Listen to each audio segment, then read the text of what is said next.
নমস্কার বন্ধুরা, আমি মিতালি। আপনারা দেখছেন মিতালি কুকিং। সবাইকে স্বাগত জানিয়ে আবারও একটা নতুন স্বাদের আজকে পিঠা রেসিপি নিয়ে চলে এসেছি।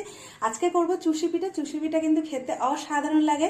আর এখন শীতের মরশুম চলছে। শীতের মরশুম মানে পিঠে পায়েস পুলির কিন্তু মরশুম। এর শীতের সময় পিঠে খাওয়ার মজাটাই কিন্তু আলাদা। তার জন্য আমি নিয়ে নিয়েছি একটা বাটির চালের গুঁড়া। এখানে গোবিন্দভোগ চালের গুঁড়া নিয়েছি। যেহেতু চুষি পিঠে করবো সেই কারণে কিন্তু আমি আজকে গোবিন্দভোগ চালের গুঁড়ো এটা বাড়িতে আমি বানিয়ে নিয়েছি।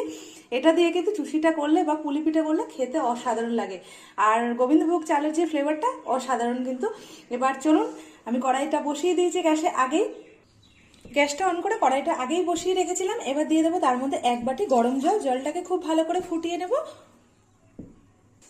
দেখুন জলটা কিন্তু ফুটতে শুরু করেছে। এবার আমি গ্যাসের ফ্লেমটা একদম লো করে দেবো।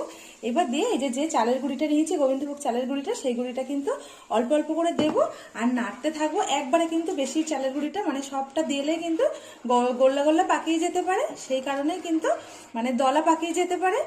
সেই কারণে অল্প অল্প করে দেবো আর এইভাবে নাড়তে থাকবো। তাহলে কিন্তু খুব সুন্দরভাবে এই কাইটা বানানো হবে। একটু একটু দেবো আর একটু একটু করে সুন্দর করে নেড়ে নেব। আবারও একটু দিয়ে দেব।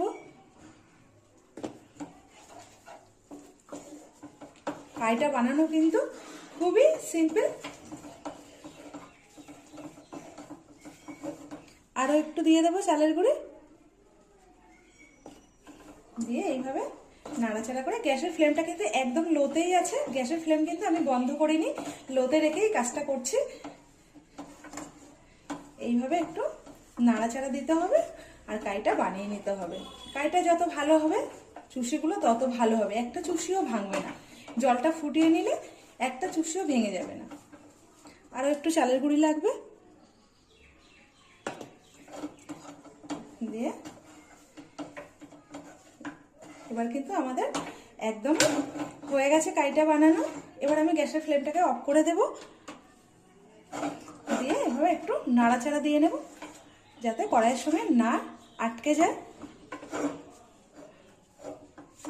আপনারা দেখেই বুঝতে পারছেন একটা ডোয়ের আকার হয়ে গেছে আর কত আঠালো আঠালো ভাব হয়ে গেছে। এবার আমি এই সময়টায় নামিয়ে নেব। দেখুন একদম ডোয়ের আকার হয়ে গেছে।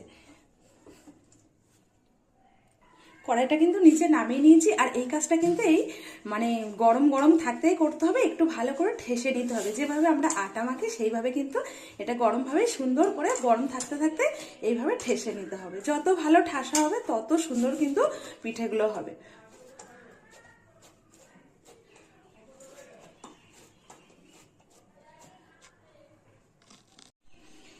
এবার আবার